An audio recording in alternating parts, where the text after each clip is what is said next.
today will be the last session for temporal databases, and next week Alejandro Weissman will start teaching that graph databases, and we'll have 3 sessions of theory and exercises on graph databases.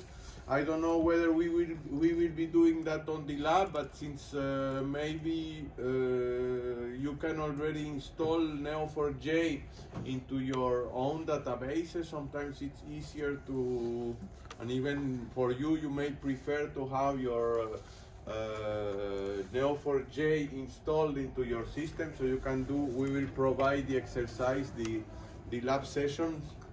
The database for the lab sessions, I will send it by the Université Virtuelle, and then so you can practice yourself. As some of you may know, graph databases in particular, Neo4j is a well-known database for graph databases, and they have a query language which is called Cypher.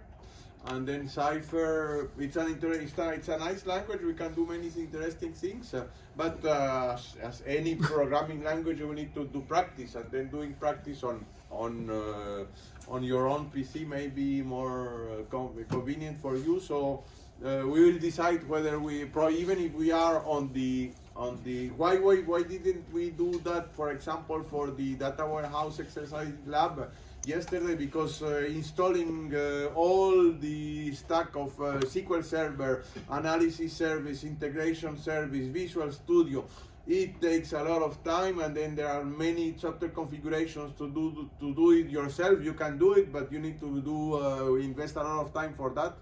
Because you can download your full stack of these on your PC. But in the case of Neo4j, it's easy. You just download, click one or 2 clicks, install, and then you can have all these things in your database. I wanted also to insist a little bit. Yesterday we discussed aggregation, temporal aggregation, and let me try to switch. Not here. I will put the slides. I will put this slide from yesterday. No, I need to put it look it for again. No.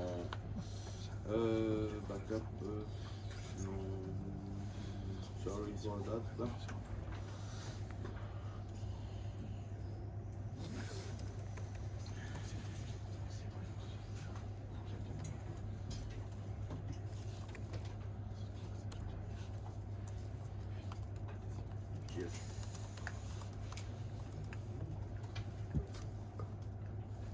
So yesterday we have seen a lot of these diagrams. I would like to insist again, just for you to be used on this kind of diagrams. As I mentioned, we will go back to this in the case of division. We saw yesterday's in the case of minimum salary by department and number of employees and these kind of things. I would like to, I'm fully aware that not all the students here are taking not necessarily the other data warehouse course, but the idea is very simple. As you may have, some of you may have discovered, a data warehouse is just a relational database on top of which we put an OLAP cube layer. But at some abstraction level, is simply a relational database. So look at, I would like to just, I don't need to go into all the SQL code related to this kind of temporal aggregation, but look at this. Suppose that this is a data warehouse that takes for banks, that keeps the balance, the amount of the balance for each account.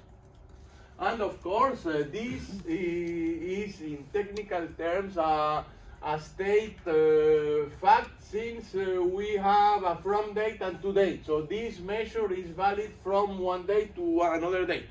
Okay, with this idea? So of course, balance are related to an account. An account is related to a particular branch of a bank.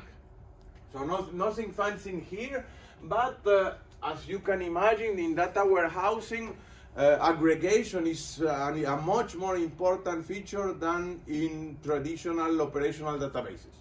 So how does this, and then even if even there is no clock here, there is no temporal data, you know, the traditional icons we put there for during which this measure is valid, somehow it's also a temporal database, even if we only take care of the evolution of measures within periods. So here is a sketch of the relational schema for that. We have a balance from date to date key, account number, the amount, and other measures here, a table for dates and a table for account. So let's try to analyze how can we aggregate this amount measure to the branches. So what I'm trying to compute here is the cash flow. What is, can someone, please go in, don't worry. Can someone explain in simple terms which is the cash flow? And why cash flow is important for branches?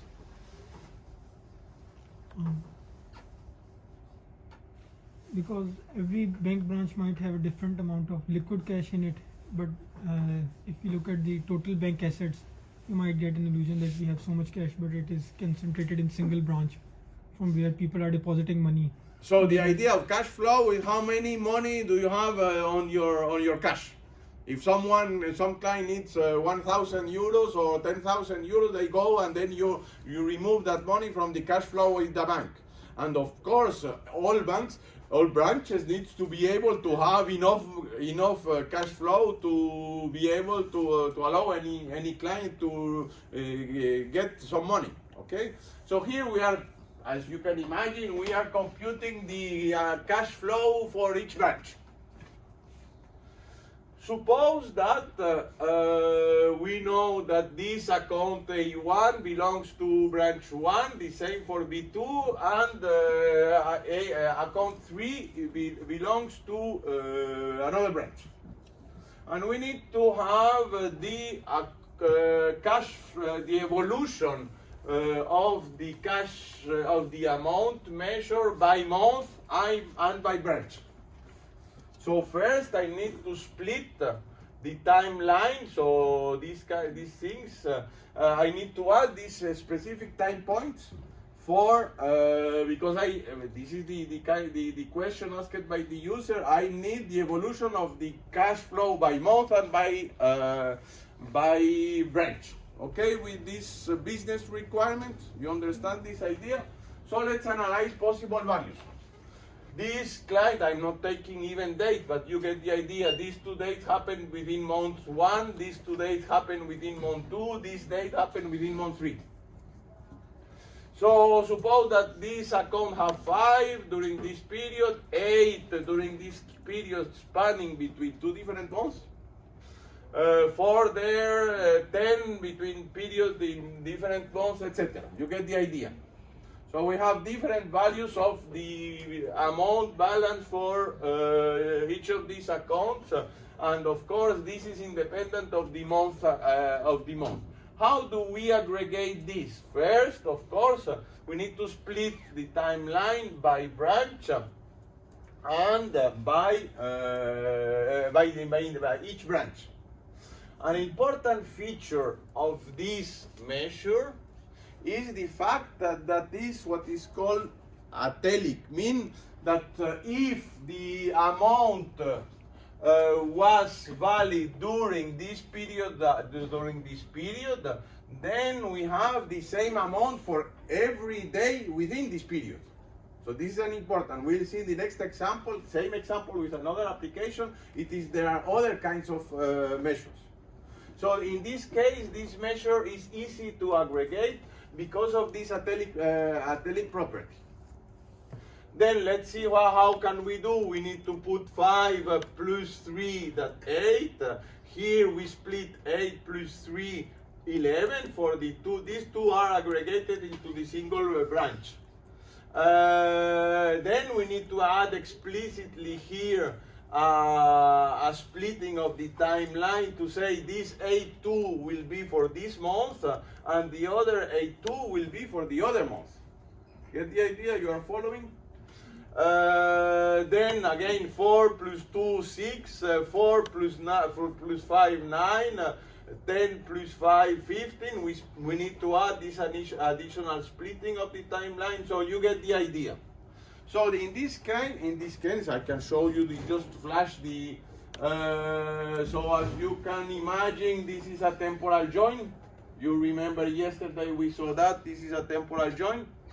Then we begin to compute the days during which a branch number, the balance of the branch may change, and then compute the period for that, and etc. etc. So we have. This is just telling that, as I mentioned before, this is a new chapter in the book that we are writing, which is temporal multiversion data warehouses, in which the same thing that we saw here are also even more complex to cope within the data warehousing domain. So, as I mentioned, the nice feature here is whatever value is 8 here, I can put 8 in the splitting and all the splitting of this period of 8. Now let's consider a similar model, but the same structure, but another application domain. So we have a delivery company, imagine Uber or whatever, or Federal Express, that have deliveries, and we are optimizing the cost of the fleet. So we have vehicles or trucks that during a delivery goes. Imagine it here can be from time to time for smaller like FedEx, but it can be for if you have long trucks that goes from several days in several countries for the deliveries. Then there is the granularity will be from day to day. We have number of kilometers and fuel consumption for this delivery. That what is different here is that the number of kilometers is not in this. It has the same characteristics of the previous one, because if we have 20 kilometers here, we need to split that in some way because the measure is not a telic. So let's see an example here. We have this truck, again, same idea, truck 1 and truck 2 belongs to the fleet 1 and truck 3 belongs to the fleet 2. We have, again, we need to have to aggregate by month and by fleet the consumption, fuel consumption or number of kilometers. So the idea here is that we have somehow to split this value. We say there is a delivery that consumes, for example, here I'm saying number of kilometers. For the moment, let's analyze number of kilometers. During this delivery, it took 20 kilometers, 30 for this one, but this one is fully included in month 2, and for this one, 10 kilometers. At the same time, we have this delivery that took a little bit started in 1 month, finishing another month. I need to assign this piece of the number of kilometers to the third month. So the idea here is that when I need to aggregate, I need to say, okay, this in this month 20 plus 12, there are 32. Yes, no, these two lambs. This. Here we need to somehow have a distributing factor. To say, okay, half of the, since this is the duration, it's half in between M1 and month 2, I decide arbitrarily that half of this measure will be for 1 month and half of the measure will be to another month. Okay?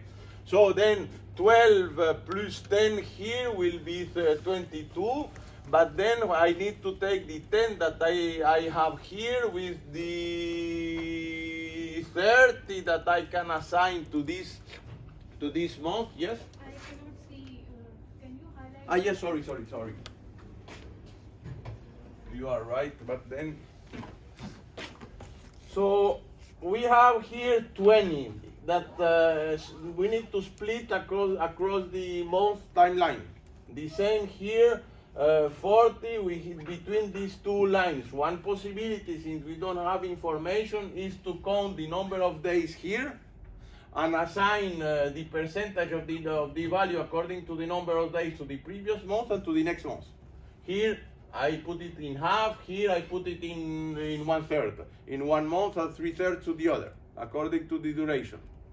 So the idea here is that I have 12 plus 10, 22, 10 plus 30 plus 5 plus 30 will give me 75. And here 10 plus 10, 10 plus, here it is probably an error, let me see, 1, 2, 3, 4, yes, no, it will be 5 plus 10 will be 50. So again, what I mentioned, there is a huge complex query somewhere there, let me see where it is, we can see it. No, it is in the previous page. So we have a complex SQL query that takes this and do a computation of the number of days divided by the total days. So the computation is a little bit more complex, since you need to take into account to split a measure among the percentage of the measure that pertains to each month. Okay?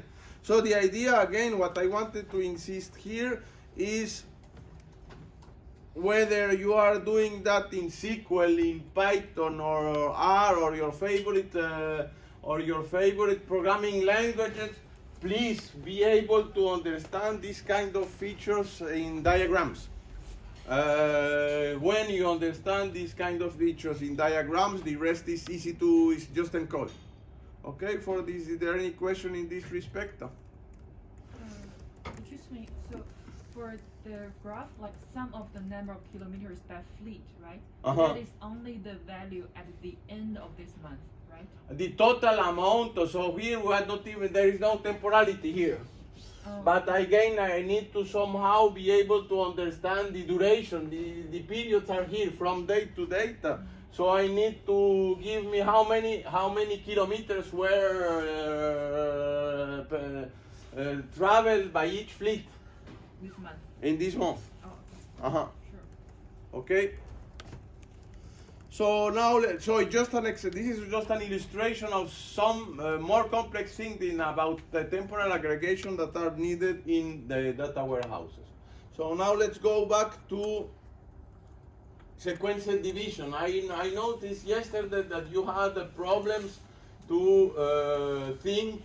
express this concept in English, the universal quantification in English when you are forbidden to use the word all. So, for example, let's insist again a little bit on that. I would like to say, give me all the students that succeeded all the courses of the semester. This is a very, if you succeed all the courses or all the courses of your program, you can obtain your diploma. So this is an important question. How could I state, give me the student that succeeded all the courses of the semester without using all? There is not a student who has not passed. No, give me the student who there is not a. It There's not doesn't a fail. course Okay. So give me the student such that there is not a course. who he did not fail. In his indeed, this is exactly like this. Give me the students, or there is a course in his semester who did not fail. Also, another example. Suppose that I don't know if you know Christopher Nolan. It's a very well-known director. Personally, I have seen all the films of Christopher Nolan because I like it. So if I want to say, give me the person that have seen all the films by Christopher Nolan, how do you say the same thing without saying all?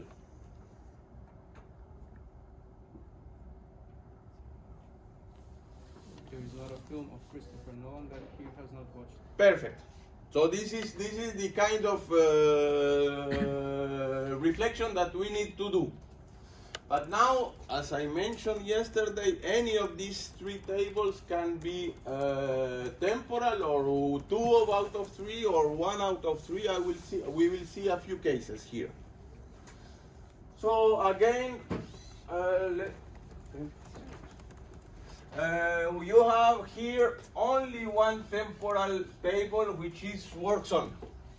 We know that this employee works on this department, that this department is controlled by this project, and we need to have, give me the periods of time, the same question, give me the periods of time during which an employee worked in all projects of his or her department. So let's see this.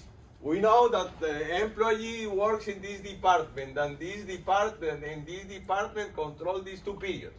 And we have this information. How can we explain the result here? During this period of time, this employee didn't work on the 2 periods, 2 projects of his department. So we'll say false. Is in this case, yes, during this period of time, he worked on the 2 projects of his department, and then here we need to say no. Okay, with this schema. How do we do this? In the same way, we need to change. We have by SSN, because now we need to compute the from and to date by SSN.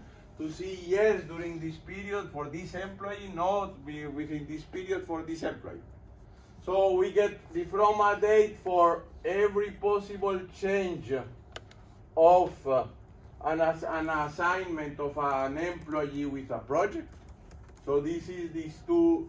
The first query gets this 4 split in the timeline, compute the periods on that. And then we can compute the same idea. This is the same query we have seen.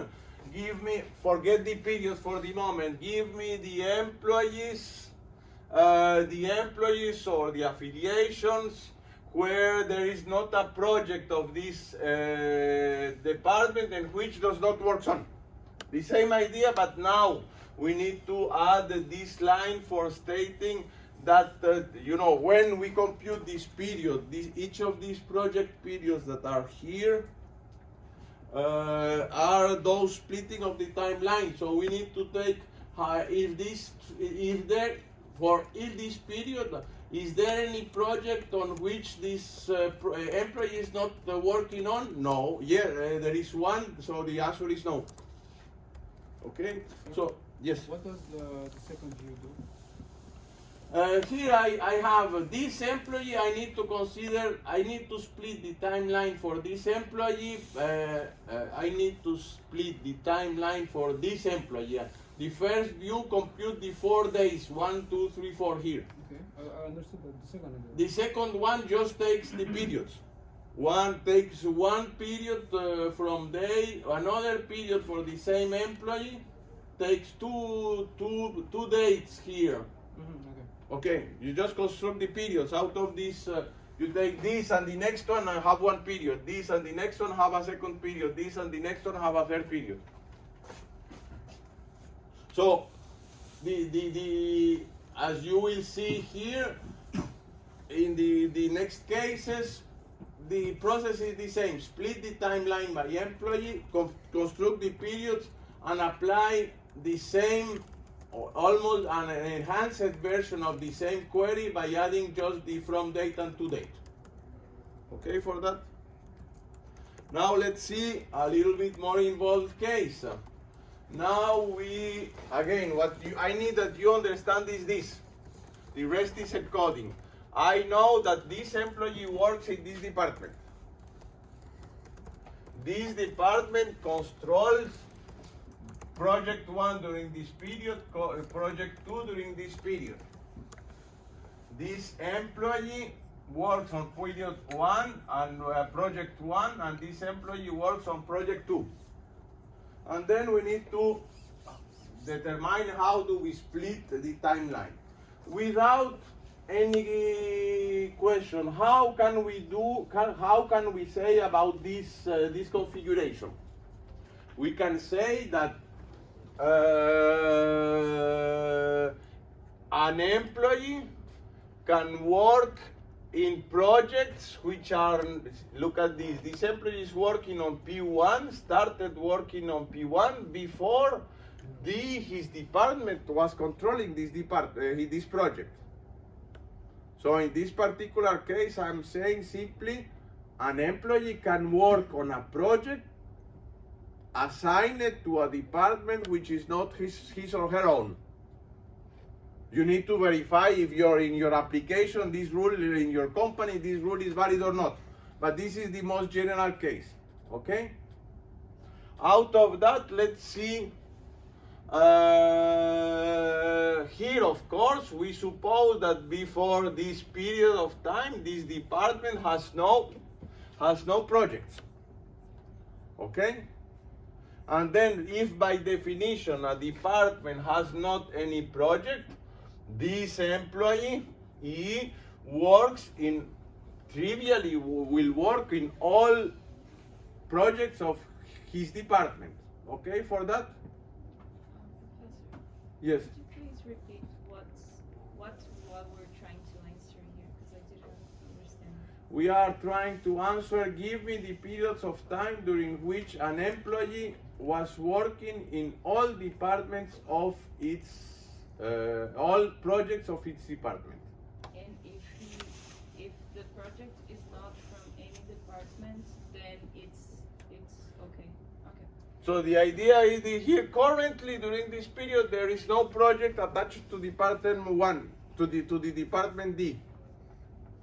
And then trivially, suppose that you how another example.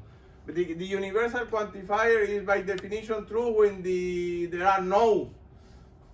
Suppose that give me the student that succeeded all the prerequisite, of course, math. If there are no prerequisite, all students can register to this course. You get the idea? So that is the trivial case. There are no projects associated to this department. I need to say yes during this period. During this period, then, there is only one department for one project for this department, and this employee is working on this project. Then the department gets a new project, but this employee is not working yet on this project. I have to say no. Then I have to say yes, because during these two periods, I need the project, during this period, the employee is working on the two projects. Here, look at this. Even this project could be closed now. So there is no longer valid, it's finished. And then by definition, there is only one project to department D, so this employee is working on this. And here he finished working in the department before the end of the project. So during this period, he was not working on the only project of his department. Get the idea? Yes? Sorry, I don't really understand, like, how do we construct the periods in this case? When we had the temporal difference, we had the 4 cases, and here is like always the same, or do we just think of something and program on it? In the idea here, the main difference between difference and aggregation or division, which is the same, is that difference. You take two tuples, and with two tuples you can produce one element of the result. Here we need to somehow, the aggregation, we need to split the timeline according every event that will happen during the first thing that happened and the last thing that happened during this period. So the timeline should be split among many different columns, and this is what makes things complex here. We need to take all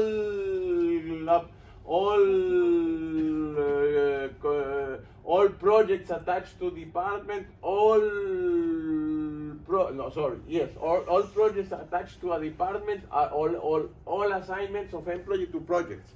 So the process is much complex because we need to have many tuples, and then as you can imagine, complexity-wise, it is much expensive to do all these split 9. The nice things, for example, in relational algebra, is you take 2 tuples, and somehow out of the 2 it's enough. But here, when you take temporal aspects into account, you need to go through multiple tuples to devise the timeline. Is that? So again, I can go through this query, but it's just encoding of the same thing. Let's see another case. Are these, sorry, just back to the question of cases. So like when we're doing temporal differences, is pretty obvious that we're just trying to like draw out every possible scenario that could happen. Here, are these cases like, are they random? Are they actual cases out of the table of what exists? Or are we also trying to think through what are the different ways that this could happen and then create a generalized script that we can apply, that's just going to apply to every single tuple in the table? This is the issue, as the third solution you mentioned. We need to all be able to understand how 2 possible values can interact. Or not 2, but many of these possible values can interact. And then you need to enumerate all possible situations. And this is what I try to do this. Imagine all possible situations that an employee works while the department has not yet projects, works on 1, works on 2, that the project begins after, later. So you need to somehow enumerate all possible cases and be sure that you take care in your SQL queries or your Python script of all these possible cases. Okay. So the learning takeaway is that when you give us a requirement, we should be able to draw this, and from this we should be able to translate it to SQL. I mean, maybe you know that we have been working for 5 years already in MobilityDB. Let me go the documentation. Let me go to the documentation in PDF. So I myself need to do the same kind of diagrams, but programming in another completely different setting. That is, MobilityDB is an extension of PostgreSQL, which itself is programmed in C. So now I need to be able to write the query similar like this or simpler like this, because I need to provide this functionality natively within the model. So let me try to minus period. So for example, look at this the kind of thing that we need to be able to do. So we have a temporal float, the thing that we are doing, the speed of the gear of the car evolving on time. So it was 1 during the first, second, then back 1, then 3, then 2 and 3, etc. So I have values like 1 at this period, then it continued until it changed to 3 at this period, and then you get the ideas. These are temporal floats. Then I need to have restrict. Let me try to go. I need to be able to do temporal difference. Give me this temporal value when I remove this piece of the history from here to here. And then I need to program this in an efficient way in C, how I can, from this value, I can remove this period. So just again, if you minus geometry. Here it's not the minus. Sorry, boom. At where it was it here? At again back. Sorry. PDF. Control F at geometry. So suppose that I have a temporal point. Yes, for example, this. I know that I was at this location, latitude and longitude at this. Then later on, I have a GPS tracker on my device. I have another point at another location at another timestamp, and I accumulate all these GPS trackings. I need to be able to do add geometry to say, give me this piece of the tracking that is located within the community cell. And then, of course, as you can imagine, there are many geographical things that it can enter, leave several times within the community cell.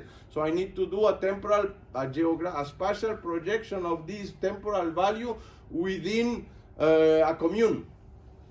And I have this, for example, this add geometry, but I have to do the complementary minus geometry. So I need to do the same thing. Give me the values different with the geometry. I have this point, exclude me for this track all the pieces, times, moments during which this vehicle was inside the community cell.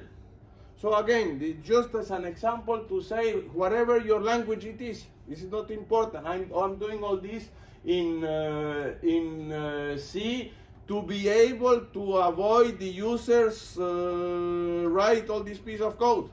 Then you can say add geometry, minus geometry, add period, minus period, and it is much more easy and much more efficient than writing this code in SQL.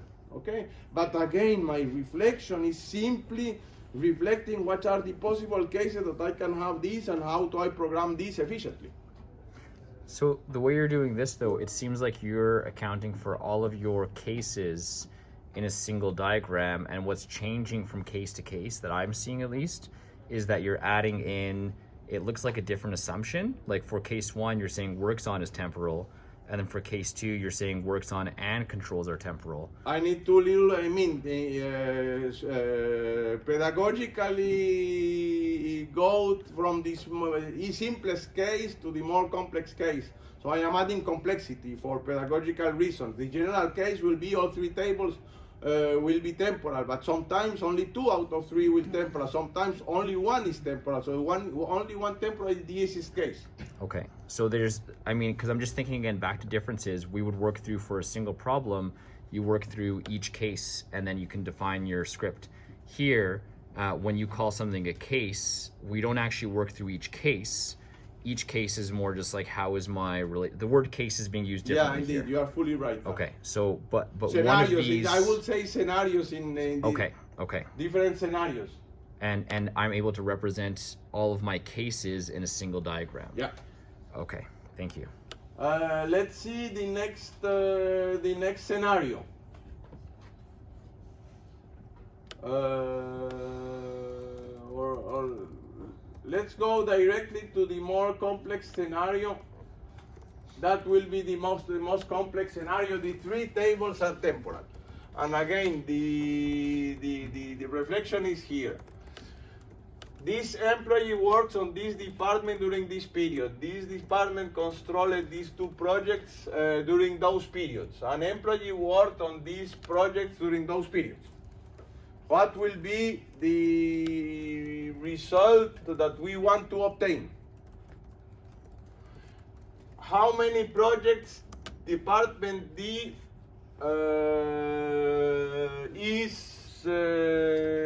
how many projects are in controlled by Department D in this period? None. Okay? Then by definition, this employee started worked on all projects of its department. Okay for that? The trivial case. There are no projects. By definition, I'm working on all projects of my department. Here I have 1 project of this department. I'm still not working on this project for my first project for my department. Now I started working on this project. So I'm working on the single project of my department. There is a new project. I'm still not working on this project. This is no. Now I'm working on the 2 projects of my department. Then look at what is important here is look at this. This splitting of the timeline is not reported in down. Can someone explain the intuition here? Why I can get rid of this splitting here? Because project 1 and project 2 are both overlapping already in the department's work. No, not that was the case previously before, and I needed to add explicitly that. The requirement is that you should be working on all the projects of your department, and the project 1 expired before you. Indeed, we need to say I don't care whether it continue working or not. It doesn't count anymore in my answer. Why this is not reported here? Because the employee wasn't working anymore? The employee wasn't working on this department anymore. So for D, I don't need to take care of this value anymore. Okay, will you get the idea? Yes. I didn't understand the last question, because the last question that you asked, I didn't understand the answer. No, why? Here. The one right there. So, as you know, typically we collect any possible event that happens concerning the three tables that are involved here. But I can get rid of this and this. My question is why at the intuition this is the case. As your colleague stated correctly, since this project is no longer related to P1, I don't care whether this employee continued or not working on it. Okay, is that the same here? I'm no longer working on this department. I don't need to account whether this project finished or not controlling this project. You remember, you know very well, which is the operation that allows me to remove this piece of the history.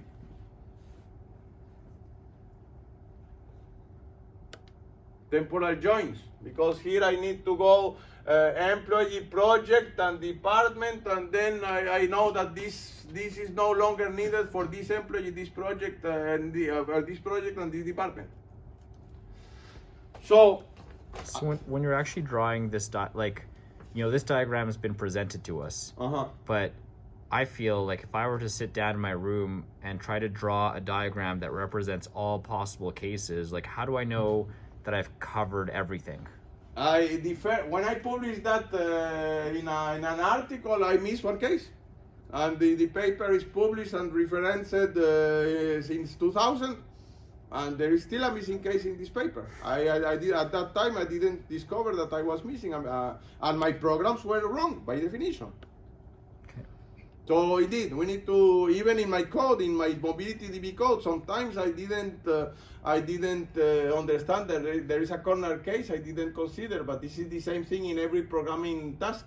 Sometimes we don't get all whether the numerator is 0 and then you cannot divide by 0 or these kind of things. You forget always a corner case somewhere, and then while debugging your programs, then you understand that. Yes, question? So there isn't any formal verification to see if you have covered all the cases or not? Yes, probably if there is a temporal reasoner, there are people working on temporal reasoner, on temporal logic. Temporal logic is quite complex. Yes, there should be, but formal, probably the people working on avionics. And all these temporal features are essential in avionics, of course. They have temporal for ensuring that the embedded software of the embedded in Boeing or whatever plane should comply with all these temporal constraints. Then there should be a temporal reasoner in their stack of tools. But it looks like generally, intuitively, it looks like you're trying to create every combination of overlap and not overlap. Yeah. Could you not just use some permutation combination formula probably. To say this is how many cases I should have? Yeah. And this is how many things, many papers are done. First, by a program, enumerate all possible cases and verify that some cases are not valid, are inconsistent, and then you get the the number of cases you need to consider. Yes, definitely this is the right way to do it. Okay. So I will just show the code. As I mentioned, you need to understand read this by blocks. You have here a max date, a min date, max date from the from, min date from the to. Basically, we are doing the temporal join of affiliation and control. Then we take this, the previous, and then we have a three-way join of affiliation, control, and works on. So these two is the temporal join of the three tables. That allow me to do what? That allow me to do all the splitting. I can split here. I realize that this will not be needed for this, so I remove those extraneous points with this three-way temporal join. Then collect all the start from date and to date from the one join, for the two join, and from the affiliation also. Then I can construct the periods, and then I can do the traditional not exist for the universal quantifier. So again, what we can get away message from this, the complexity is to split the timeline. When you split the timeline according to your requirement, the rest is easy. So I will stop here. As I mentioned, these are complex topics. I don't expect that you mean I'm not a compiler. When I will ask something like this in your exam, I just read the blocks. If you put on my less than instead of a less equal, I mean, you need to test it with a compiler. I'm not a compiler. But I get the idea that you understood that I need either two-way join or three-way join for answering this query. Then you then collect how many of those you collect. I get in the answer. I'm not going into the details of your solution. I will work on the blocks to see whether you can operationalize in some way this. If you are able to operationalize, I mean, even in my article, there were bugs, so I don't blame you to have bugs, but at least you are able to provide a starting solution for your problem. Okay, this is my takeaway message from this part of the course. It's complex. You discover when testing your application that you missed one case sooner or later. But nowadays, final reflection before the post. Do you think that applications are doing this correctly? No. And then whenever the minister asks the evolution of the number of patients infected or not, or by COVID, do people that do even know about all these features? No, of course. So all the figures that you are putting in front, I'm not very sure that all of them are correct. As soon as you enter temporal manipulation, it's complex. So when you are doing your data analysis tool, be aware that you need to take a little bit of this into consideration to get correct results from your queries. I will stop here for the moment, have a small break, and then we will see how much of this has been implemented into real systems, and in particular in SQL. So we don't need to go into this detail, but look at this. In this version added thing, in this version added other thing, in this version added other thing. Now, the database management system are continuously expanding the capabilities for temporal support. The same in Teradata, the same on DB2. SQL Server recently, in the version 2.16, added some temporal features. But all this has been standardized in SQL 2011. So 2011, they define what we have seen as valid time tables. They call application time period tables. What we call transaction time tables, they are called system version tables. And you have by temporal table, you have system version application time period tables. But the idea are the same, and then we will see. But how does this started? It's an old work. It started in 1993. This professor of Arizona State University started with this extension of SQL. There is a book that recording all this in 1995. Then SQL 3 appeared, and all this was moved to SQL 3, and there was a SQL Temporal, which is a new chapter of the SQL standard. Then the people were fighting, and they decided to this one. It was not important. What do you mean by bitemporal?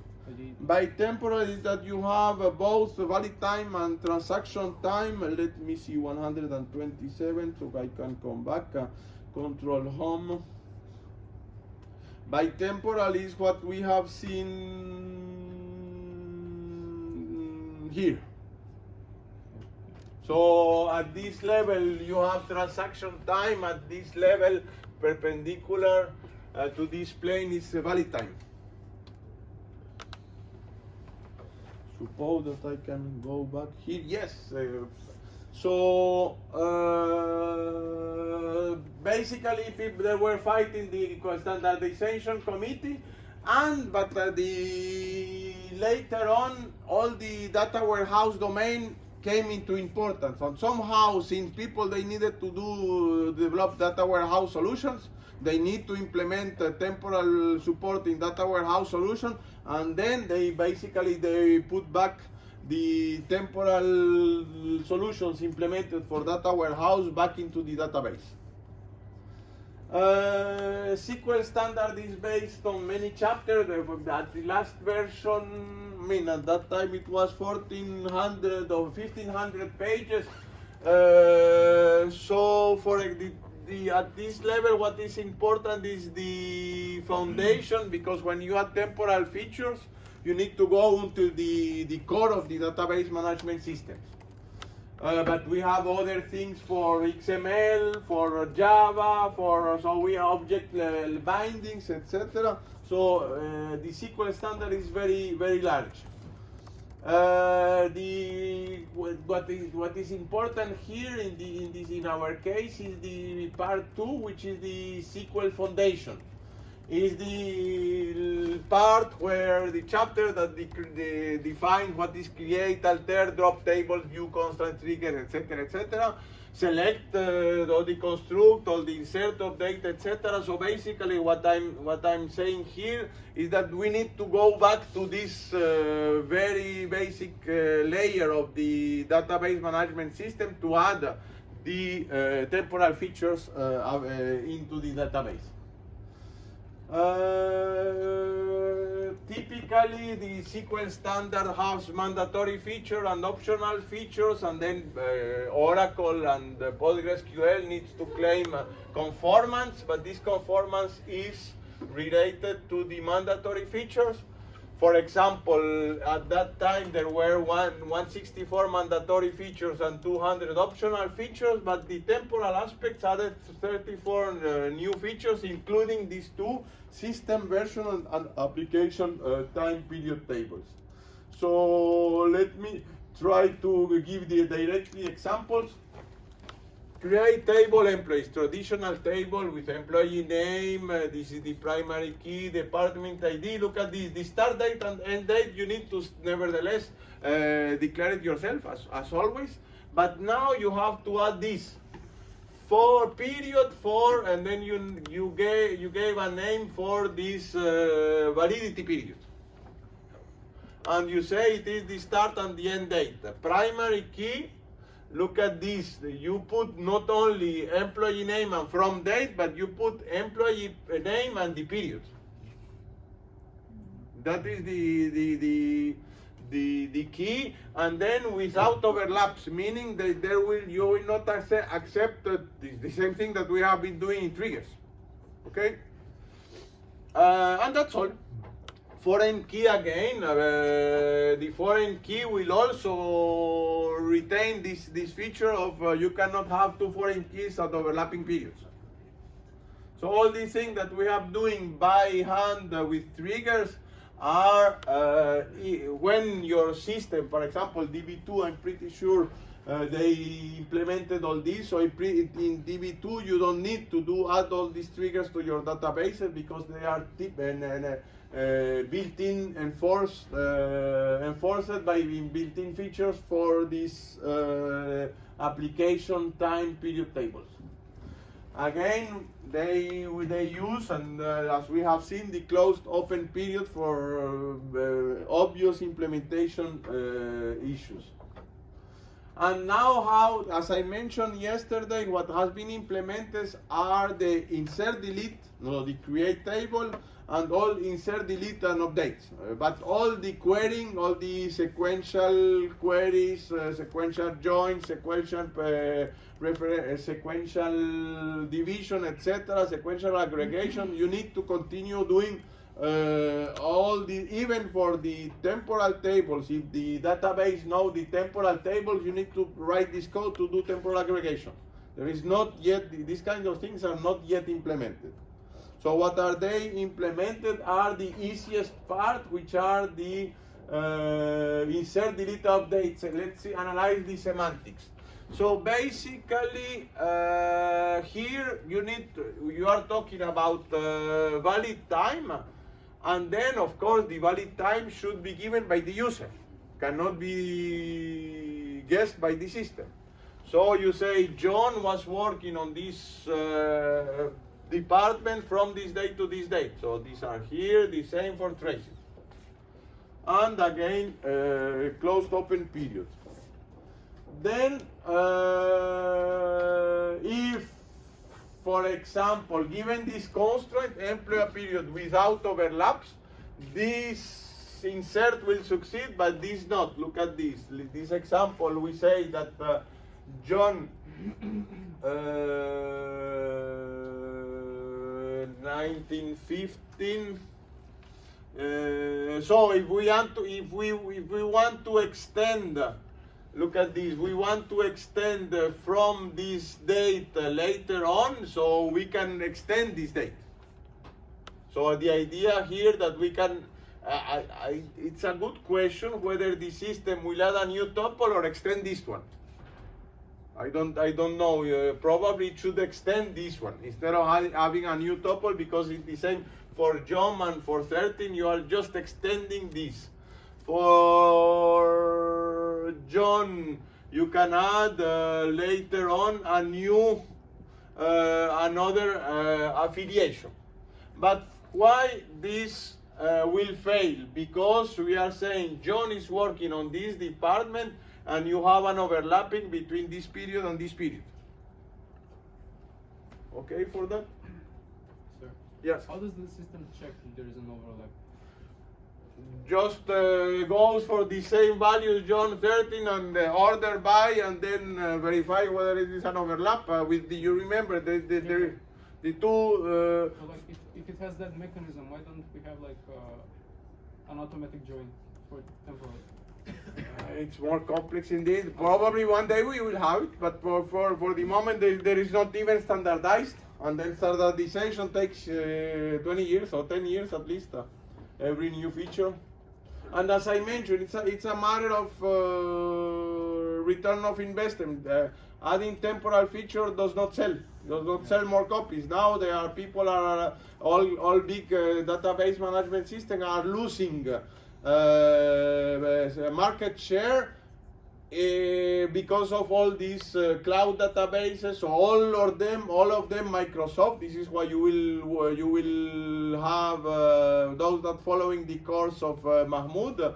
You will see what are people in Microsoft extending Citus to go to the cloud more easily, to go and then when they are testing with open source, and then when there is a well-established solution, they most probably put it back into SQL Server, but it takes time. I think that students in like 10, 20 years will learn the same stuff. I mean, I would rather not waste 3 lectures of this course in all these temporal features and just learn how to do at some time. When I started giving these courses, I bet on T-SQL. So I was given how to write temporal query, temporal joins, and temporal to in T-SQL in 3 lines. T-SQL was never implemented, so I need to throw away this chapter and begin the teaching all this. How these updates work. So if you say nothing, let me, I switch one important part here. If you, not delete, update. So the idea, when a regular, the idea for SQL, in the SQL standard, when you use traditional updates without any modification, you apply the same semantics as we know.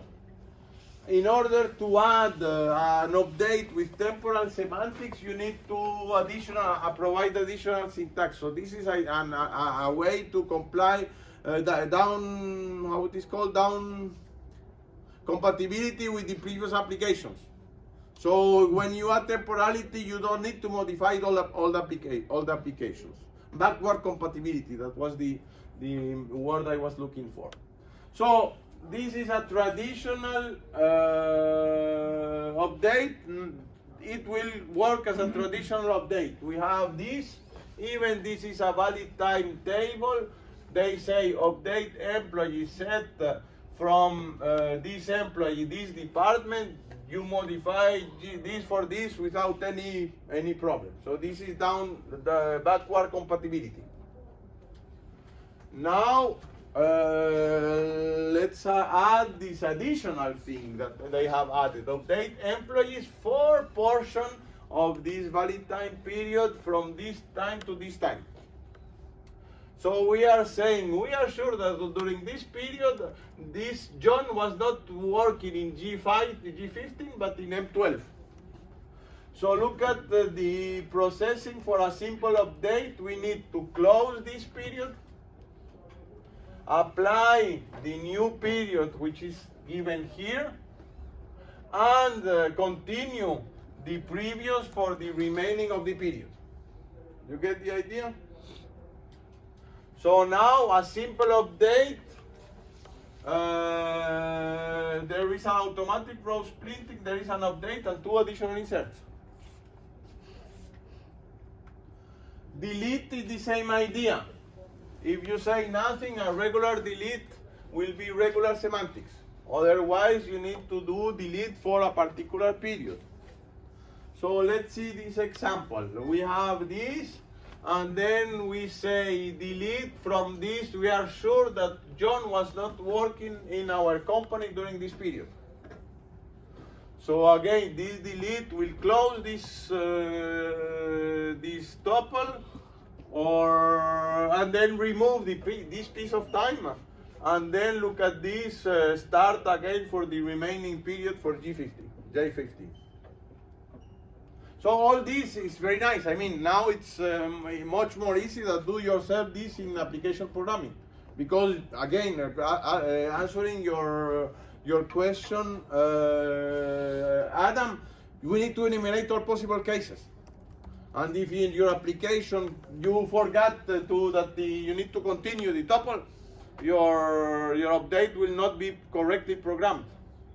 So now this is the database system that takes care of this insert, delete updates.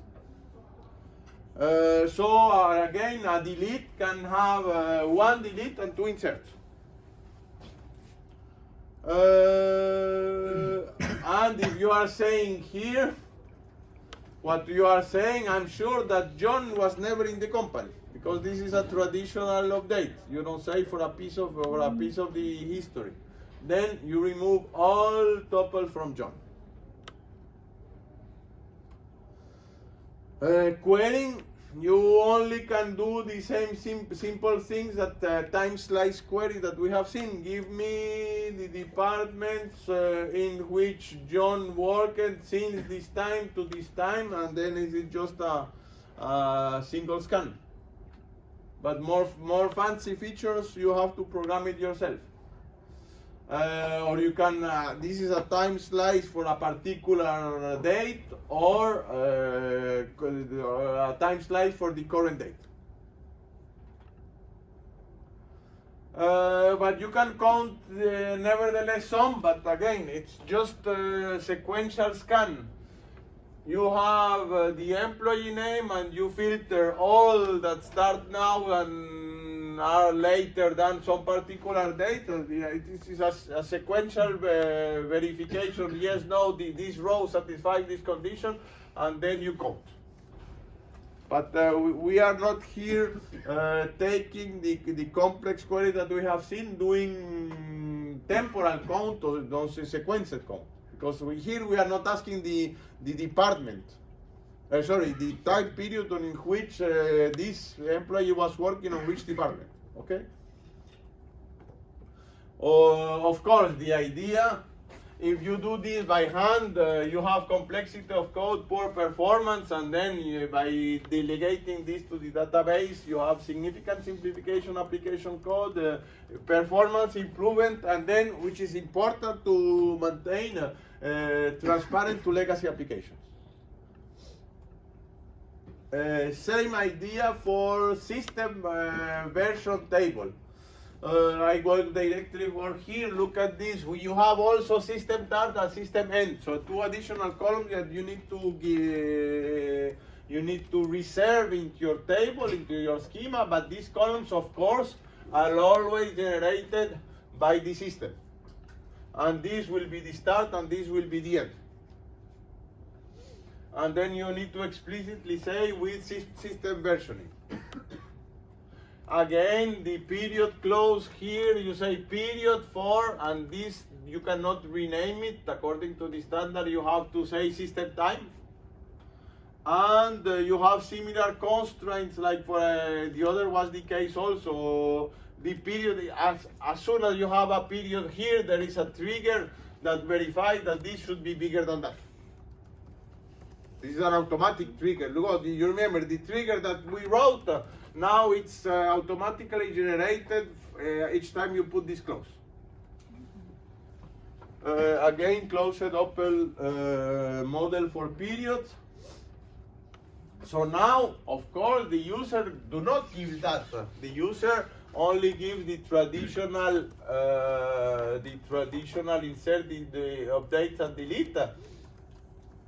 Suppose that, of course, this comes into transaction.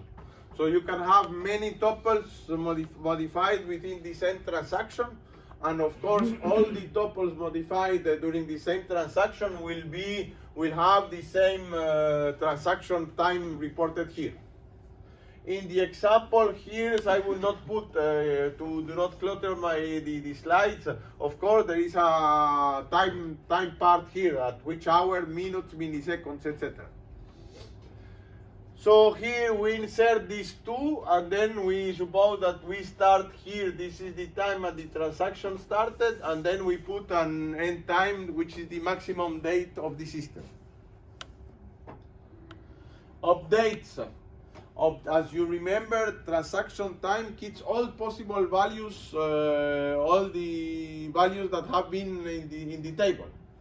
So a delete and update never lose information, just close the validity period of this tuple. So when we say update employee, it was an error to say that John was working in this period. We close this period, and we start a new one to say from now on we are sure that John was working on this department, and it is the currently valid tuple.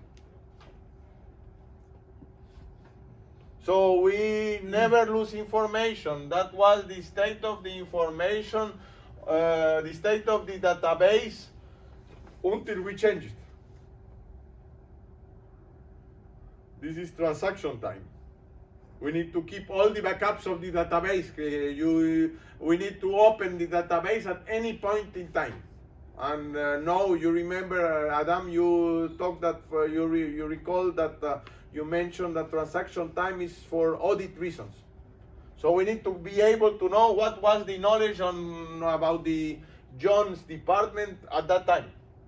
And the only way to do it is to have it during which period of time that was the content of the database.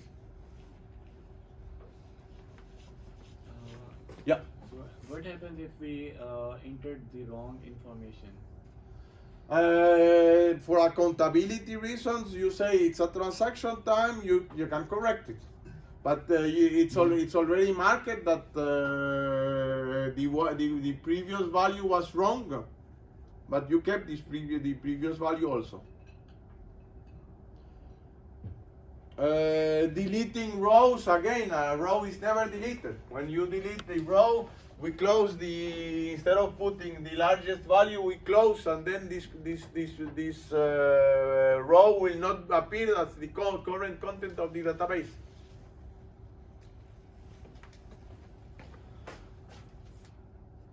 And we can now, among all possible backups of the database, you can choose one at a particular date or between two dates.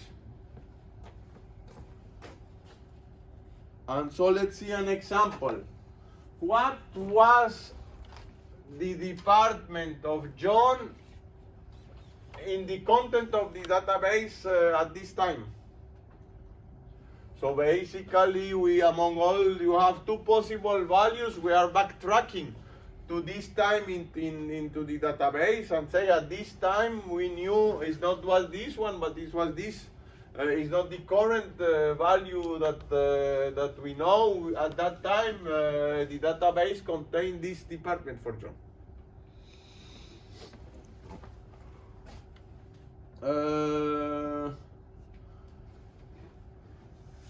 Here, when you do not put a traditional query, obviously should answer the current state of the database, of course.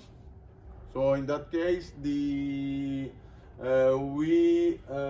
respect the compatibility with all applications.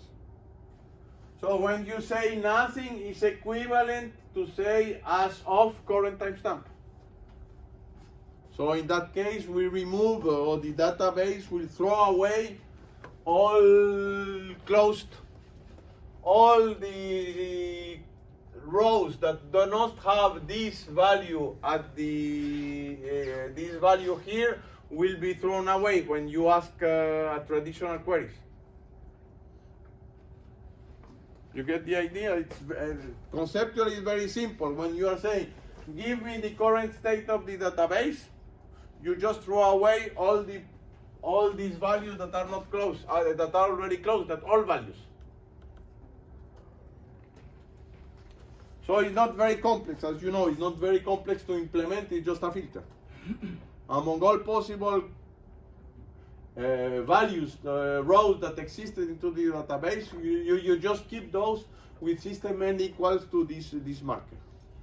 So that's also still assuming that, like if John was let go last month, that if you ask which department is John in currently, will it just give you, I guess there's some business rules here that you know how to interpret a null response versus non-null, or you would set it up so it returns like no longer with the company or whatever.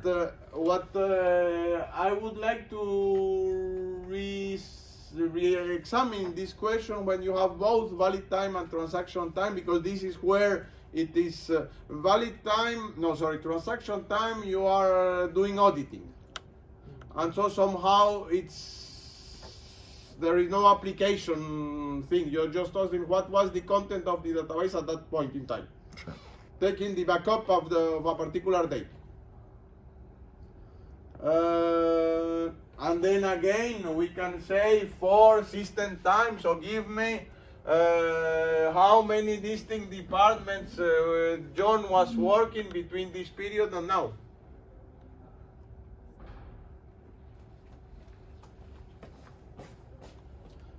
Of course, traditional way, if the database that introduced this feature, you have less application code. Of course, it is much more performance, but it should be transparently for legacy applications. And now by temporal tables. So here we have start date and end date, which is the two columns for the valid time. System start and system end are the two columns for the transaction time. And you need to define the period for the valid time, the period for the system time. You have a primary key, this is valid time, and then without overlaps. And again, you have a valid time avoiding overlapping periods in the foreign key. Let's see, so basically now for by temporal table you have 4 columns. How do we interpret this? According to our best knowledge, John worked on this period. John is currently working on this department, and according to our best knowledge, Tracy is working on that department. This is current information which reflects our knowledge. These are contents of the database. Look at this. I know this in valid time. I only introduced this information much later or even before. So basically I'm saying at this time I'm planning to hire these 2 persons later on. But this content is already into the database at this time. So what is the difference between actually start date and system start? I mean, that we understand that it is the duration of John's. This is valid time, meaning you are modeling the world. This is here you are keeping track of the contents of the database. You added these two information, these 2 rows at this time into the database. Inserted these. This is an insert time, and this tuple has not modified until now.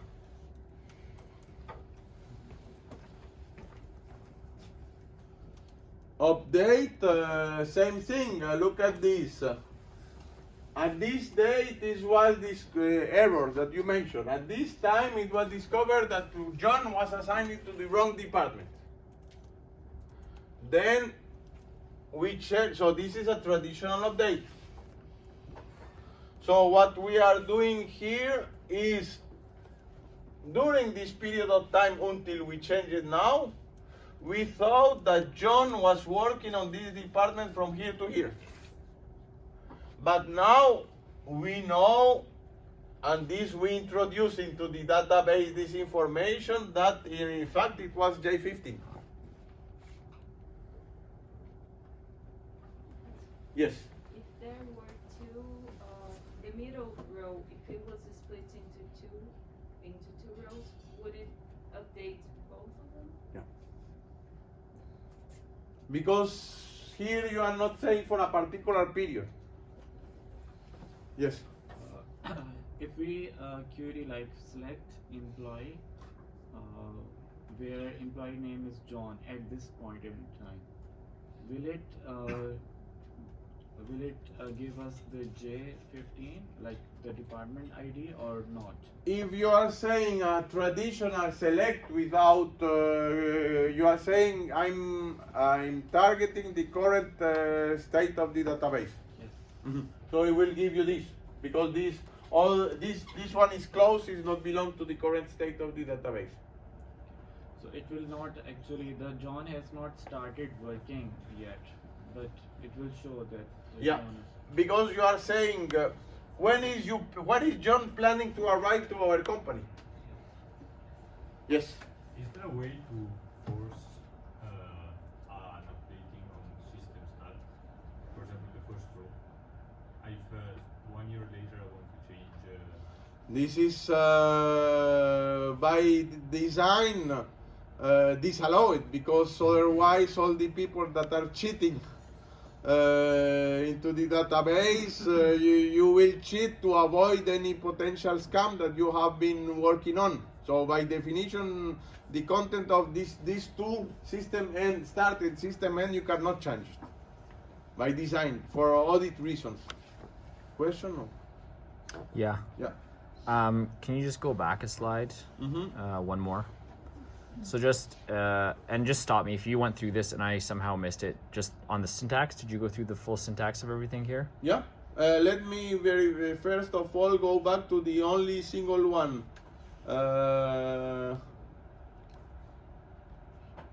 Only valid time. So valid time, we have to have these two. Yeah. We need to define the period, how we call it. And so, like, is period 4, is that a type? Is that like a variable type? What does period 4 mean? It's a clause. How do you say? This is the name I will use for my referential integrity, and then so you are naming you are constructing a period with a name from these two columns. So period is a data type. It's not available as a traditional data type. They don't add it. They don't. I don't know, but according to my understanding, they don't add a period data type that you can use as a date or time. So it's just for internal reasons. That would have been very handy. Like, so. Don't tell me. So okay, I mean, sorry. This is why I'm just like, wait, what? So period is like a system only data type that I as a user can't use, but the system can use it when it's defining references? Yes, according to my understanding, it should be no, I mean, probably sooner or later they realize that users also need that and they just put it public. Okay. But according to my understanding, it is still internal. Okay, and so then when we're doing our, if you go to slide 156, when we're actually doing our calls, 56, yes. Because you have this with system versioning, like when we're doing our selects and our calls, is it just assuming that I'm always want the most recent one, but it's holding on to all of this other data, so I don't have to worry about specifying which period I'm looking for unless I'm doing a system version pull, and then I'll include something specific that I'm saying between these time periods on the system? 99% will be on current database system. It's just when there are some auditing issues that will go back to take the backup of the database somewhere in the past. Okay. Like this must make you, this whole period thing, like that must make you want to punch someone in the face. Yeah. Like that's really frustrating that we just spent like 3 weeks learning about temporal joins and there's this period. Okay. And they even call period, but they don't. I mean, let be very pragmatic. I just want to make sure I'm not misunderstanding. No, I know, like, but this is very ironic. Yeah, of course. DB2 period data type. DB2 is IBM. Is IBM? No. Let me see. DB2 IBM. Let's put like this. DB2 IBM. And just a very nice question. Creating a system period temporal table, system time, you don't have a data type. Let's have IBM time data type. I believe you. You don't have to prove it to me. No, I don't. Just... For me, it's an interesting question. I'm just discovering this for you. A guide to DB2 time data type by practical example. It's in the... So time, what do we have? I mean, we can look for, but I'm pretty sure that there is no. And so everything that we're doing right now, like the script you're showing us, is DB2 SQL. For example, if or does it matter what type of if I'm DB2 or Oracle, or is it just you're showing us this as an example? This is what is the standard and each system implements. So let's see, temporal support SQL Server 2016. Temporal tables. System temporal tables also now they forget to mention the other type. So now in SQL Server you have transaction time because this is important for traceability issues. Okay. They didn't implement it as far as the latest time. The latest time I see. Though, look at this 2020. So it is not implemented the valid time tables. Okay. But like just generally as I'm going through the notes, should I care which syntax you're using, whether it's Oracle or DB2 or T-SQL? It's just getting the idea across. The right? idea, the concept. Okay. Okay. Thank you. And so let's see what this example is important to understand how do we switch between transaction time, valid time when we are having both at the same time. So this one we saw it. Look at this. So here you remember this was the valid time. And so we say at this time John was loaned to another department. But this time is before this one. So that will be transaction time when we update the database and we know from 6 months we will be loaning, John will be working on another department. So what does it mean? Here we have John on J15 until the end. So we need to remove this period from this period. So this is a difference of periods. And therefore, we close the period here. It will stop working on this department at this date, but we store it into the database at this time. We include the new information and we reopen the other part of the period later. Okay, for this update. Here we delete again on this date there was a leave of absent later. So we put this date here and here. This is the transaction time. But we need to, previously it was from here to here, so we need to update this correspondingly with respect to the valid time.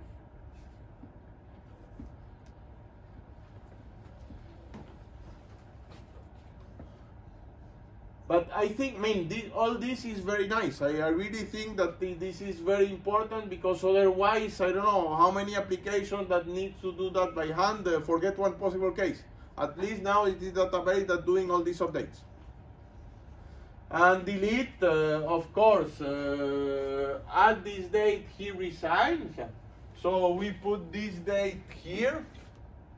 But basically we delete all tuples. Now we know John was going out from the company. So we just need to close these tuples being closed. Then when you ask for a normal give me the employees of the company, John will no longer appear in the current state of the database. Yes. Why not change the end date as well? Because this is valid time. Here we are saying remove all tuples. Oh. So I hope that I convinced you that temporal information is ubiquitous.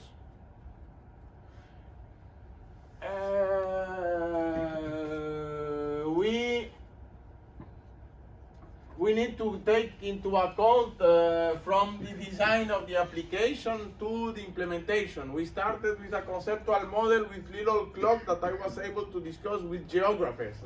They don't know much about computer science, about temporal databases, but the geographers, I understand what they mean, census blocks, census essential temporal. So geographers understand this conceptual model.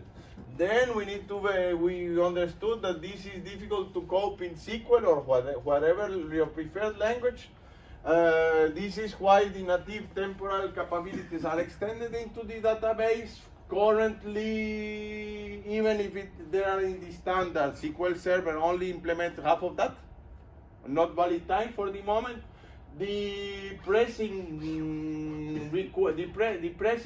user pressing this requirement push data warehouse push the database management system to implement temporal features, and this is what we are working on. The last chapter of this course will be spatial. We don't have time to go to spatial temporal. But when we combine spatial and temporal, we are basically coping with mobility applications. Nowadays, mobility applications are fundamental applications in many domains. So that goes to spatial temporal databases, and this is the example I show you about our work in MobilityDB, because this is explicitly, for example, in the case of this STIB, we had just finished a project with STIB. For the moment, we have not reached the possibility to have a single display of the STIB. All the vehicles of the STIB have less than 1,200 vehicles. Our target is to have 2,000 vehicles in real time moving into a map. For the moment, we were not able to do that after 3 years of research. So this is, having in a single display all the vehicles of the STIB at which time, at which location are they stopped, is not asking too much for an application. It's a very pressing need. There is no tools the generic tools that go this in a correct way to do. So this is an important aspect. I hope that I motivated you that when you have to cope with temporal features, please do it properly. Otherwise, you have random results which are not necessarily correct. Okay, so we see each other next Monday for the graph database part.